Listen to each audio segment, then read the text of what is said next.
Okay, so back na tayo sa tutorial. So, ang tagal kong hindi nakapag-upload ng C++ kasi ang dami nangyayari sa mundo, di ba? Yung coronavirus. And, grabe. And, yeah, back na tayo. So, ito yung tungkol sa OOP. So, mag-create na tayo ng object natin. So, paano mag-create ng object? So, sa taas ng main, gagawa tayo ng class my class. And so public kasi ibig sabihin ng okay, explain natin lahat ng per code para maintindihan. So into my number, ito attributes to, ito yung okay. So i-type ko muna yung mga dapat kong gawin na variables bago ko explain.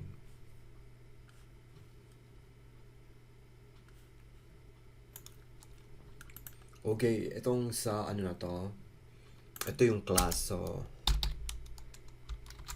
ito yung class na ginawa natin. Tapos yung class, kung anong tawag dito, accessifier ba yung dapat gamitin dito. Sa public, pwede mo siyang gamitin sa kahit saan. Kapag private, sa class lang niya pwedeng gamitin. And so on. So, sa next tutorial, pag-aaralan natin yung lahat ng mga public, private. Pag-aaralan natin yung mga scope. So, isipin lang natin public, pwede natin i-access isang class na to. And, okay, so hindi, ito ang trivia natin ngayong ano.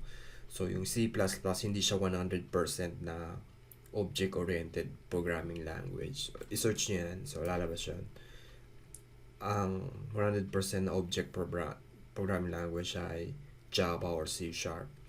Pwede kang gumawa ng C functional programming sa C++ gamit ang C na pagsulat. So pag nagsulat ka ng code na C sa C++, pwede mong gawin yun. Ibig sabihin hindi 100% na object-oriented language yung C++ kasi pwede mo siyang gawin yung procedural programming language. And that's the thing, kaya yung ginawa ko itong tutorial na to, hindi naman 100% na object-oriented yung C++, kaya napahinto ako sa public. So okay, so paano malalaman na specifier? So explain ko yung topic na to in depth, and yung public private kasi kung hindi ko alam kung may trabaho kayo sa C++ dyan sa Pilipinas or wala. So in case search nyo yung topic na to, and yeah, so ito yung variable na nasa loob ng class. Ang tawag doon ay attribute ang mga tawag doon sa mga variable, attribute. And yeah, so create yung class natin, kuha na tayo ng object. So my class, yung pangalan nito, my class.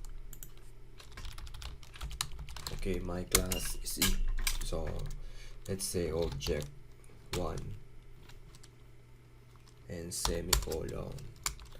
So object 1 dot access natin yung my number natin is equal to like that, and object 1 dot my string is equal to some text like that, and cout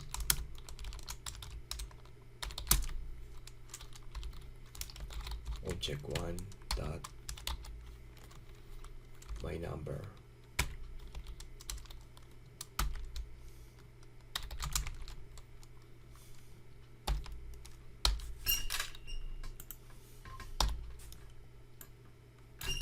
Copy yan, and gamit natin may string.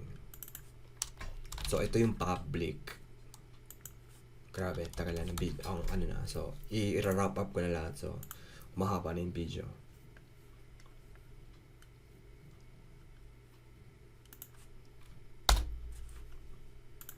Okay, so yan, compile natin. So, yung public, di ba ina-access natin yung attribute? Ito yun. Pwede natin i-access yung public dito sa ano to.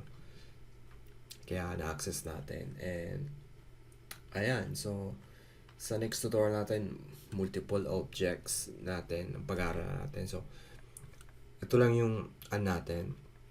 Simple topic natin. Ito yung paano gumawa ng class. Kikreate ka ng class sa loob. I-define mo kung ano siyang public ba siya or private. Tapos yun dito, lahat attribute. Okay, sa next tutorial, pag-aaral natin yung multiple objects.